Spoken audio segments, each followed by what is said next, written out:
Chapter 3. When Dr. Louise Uwamana was on night duty, a telephone call in the dead of night was often the signal of a serious incident on the lake. Within minutes, she was in the emergency room, buttoning up her white coat and preparing herself for whatever trauma might be on the way. Outside the room, 3 soaking fishermen burst through the doors of Gisenyi Hospital, carrying a near-lifeless woman on an improvised stretcher made with boat paddles and fishing net. Immediately, the patient was triaged by a team of nurses and rushed to the emergency room for urgent treatment. "Looks like another attempted suicide on the lake. Female, probably in her late 30s, explained the nurse. The doctor began to examine the woman. "Vitals?" she inquired. "Lungs clear now. Blood pressure low. Heart rate high. Stable, Dr. Louise," reported the nurse. "Prepare oxygen. Add saline drip and monitor," said Dr. Louise, checking the woman's body for any signs of injury.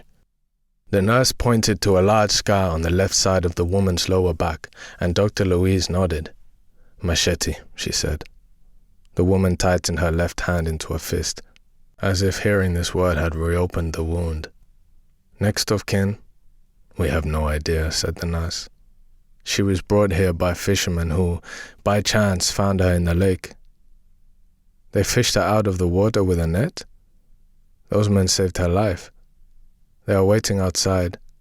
The young boy is quite upset." "She's a very lucky woman," said Dr. Louise. "Few people survive the lake, especially on a stormy night like this. Someone up above must be looking after her." The woman opened her eyes, squinting in the harsh light of the emergency room. "No one is looking after me. No one," she said.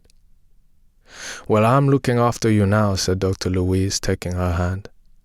The woman attempted to get up, but exhaustion and the lines to the monitors pulled her back on the bed, like a puppet flopping from its strings. "You must stay in the bed," said the nurse. "You must relax now. Relax, please." Dr. Louise smiled and stroked the forehead of her patient. "What is your name, beautiful woman?" she asked, gently cradling her shaven head in her hand. The woman began to cry. Dr. Louise wiped the tears with her thumb. "My name is Patricia. Uwera, Patricia." "Do you live in Gisenyi, Patricia?" "I left here many years ago." "Rest now, Patricia," said Dr. Louise.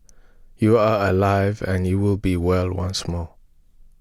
As the doctor turned to leave, the patient replied, "I do not wish to live," she said, with a flush of anger in her eyes. "Listen to me, my sister," said Dr. Louise. "I promise you will live long and be happy." "I do not wish to live," said Patricia.